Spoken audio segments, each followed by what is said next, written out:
आज की कहानी है भक्ति के साथ प्रेम। बहुत पहले की बात है। एक बार दो अलग अलग व्यक्तियों के मन में आया कि चलो घर का त्याग करते हैं। संसार बहुत बड़ा है, जैसा खाने को मिलेगा खा लेंगे, जहाँ रहने को मिलेगा रह लेंगे। एक का नाम उनमें से रामानंद और दूसरे का नाम कृष्णानंद था। दोनों ने किसी को कुछ बताए गृह त्याग कर दिया। करीब 8-10 दिन बाद दोनों किसी स्थान पर मिले।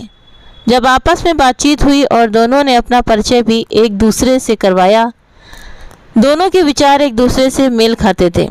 इस कारण से दोनों ने निर्णय लिया कि दोनों ही ईश्वर की खोज में एक साथ निकलेंगे। चल पड़े दोनों साधु वेशधारी। दोनों को साथ रहते काफ़ी समय गुजर गया। कुछ दिन किसी स्थान पर रुकते, भिक्षा मांगकर अपना गुजारा करते और फिर किसी नए गांव या शहर में जाते। यही क्रम चलता रहा। कई बार भोजन नहीं मिलता तो ऐसे ही हरि गुण गाते और पानी पीकर सो जाते। किसी से कोई बैर नहीं, कोई शिकायत नहीं। ऐसे चलते वे दोनों ही एक हिमालय पर जा पहुँचे। भय तो उनको किसी चीज़ का था ही नहीं। दोनों ने आपस में कहा कि संसार में बहुत घूम लिए, किसी तरह से ईश्वर के दर्शन हो जाएं तो मन तृप्त हो जाए। लेकिन वो ये तय नहीं कर पाए कि उनको ईश्वर का साक्षात्कार कब होगा। हिमालय के सुरम्य वातावरण में उनका मन ईश्वर भक्ति में लग गया। जहाँ दोनों साधु रहते थे वहीं पास में ही एक नदी बहती थी। इसलिए दोनों साधु सुबह जल्दी उठकर नित्य कर्म से निवृत्त होकर के स्नान करने के पश्चात ध्यान में बैठ जाते। इसी तरह से समय गुजरता रहा। एक दिन कहीं से नारद मुनि वहां से जा रहे थे। दोनों ने नारद मुनि से अपनी कुटिया में आने का आग्रह किया। नारद जी भी उनके आग्रह को ठुकरा न सके और कुछ देर वहां विश्राम करने के उद्देश्य से रुक गए। नारद जी तो अंतर्यामी ठहरे और उनसे पूछा कि आप दिन भर यहाँ भगवान का नाम सुमिरन करते हैं, क्या आपने कभी प्रभु के दर्शन भी किए हैं? तब दोनों साधुओं ने कहा कि हे मुनिवर, आप सब जानते हैं, लेकिन फिर भी हम आपको बता देते हैं कि हमें ईश्वर की खोज में निकले हुए बहुत समय बीत चुका है, लेकिन हमें अब तक भगवान के दर्शनों का सौभाग्य प्राप्त नहीं हो सका। तभी रामानंद और कृष्णानंद ने संवेद स्वर में कहा कि नारद जी, हमारे बड़े भाग जो हमें आपके दर्शन हुए। आप तो भगवान से साक्षात भेंट करते हैं। हे मुनिवर, इस बार जब आप भगवान से मिले तब आप भगवान से पूछना कि हमें उनके दर्शन कब होंगे। तो नारद जी ने कहा कि अवश्य ही मैं भगवान से पूछकर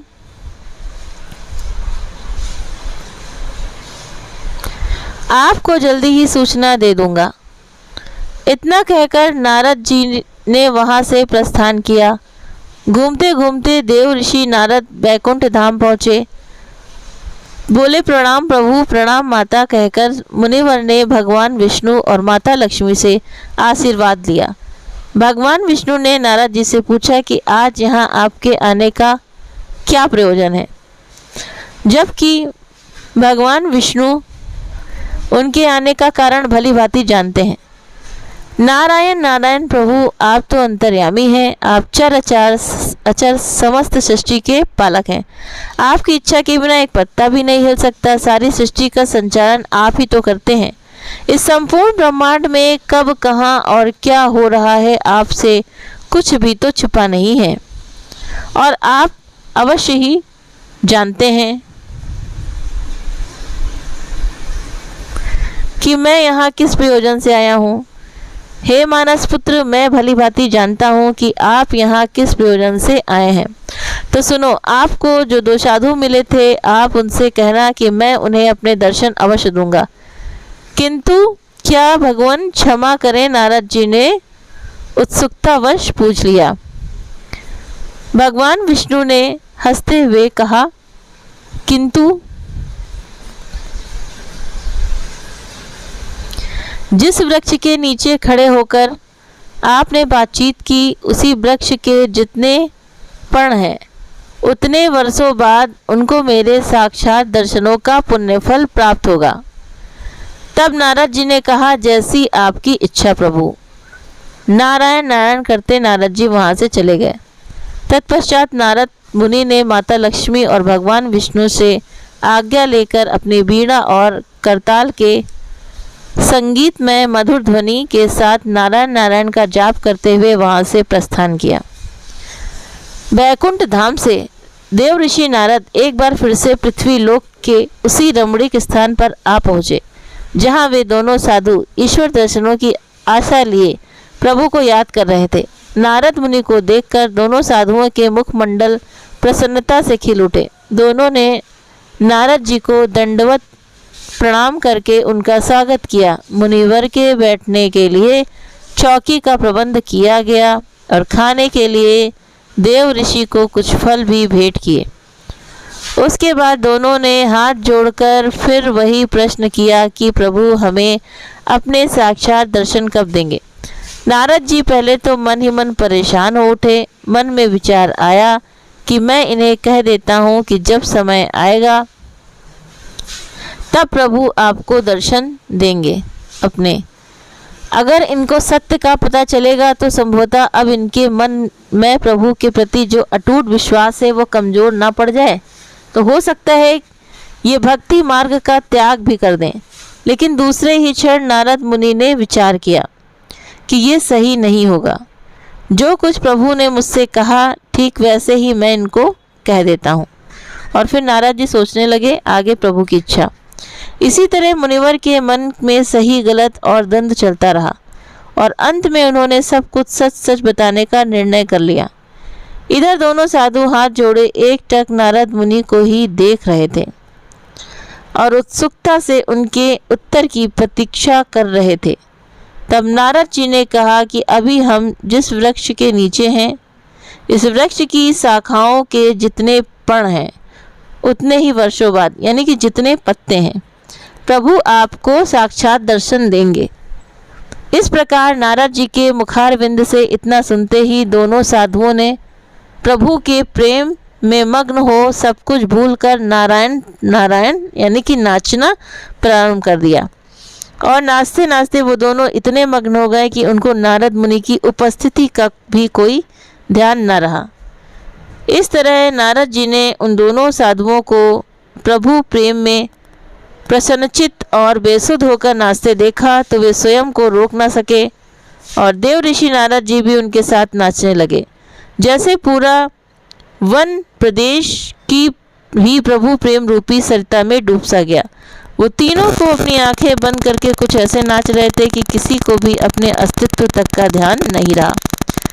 नाचते नाचते तीनों अपनी सुध-बुध ही खो बैठे। जब प्रभु ने यह दृश्य देखा तो वे भी अपने आप को रोक ना सके और वहां आकर उनके साथ ही नाचने लगे। आह, कितना सुंदर और कितना मनोरम दृश्य। तभी अचानक नारद मुनि की आंखें खुल जाती हैं और मुनिवर वहां पर अपने संग प्रभु को नाचते हुए देखकर आश्चर्यचकित हो उठते हैं और प्रभु से पूछते हैं कि हे भगवान, आपने ही तो कहा था।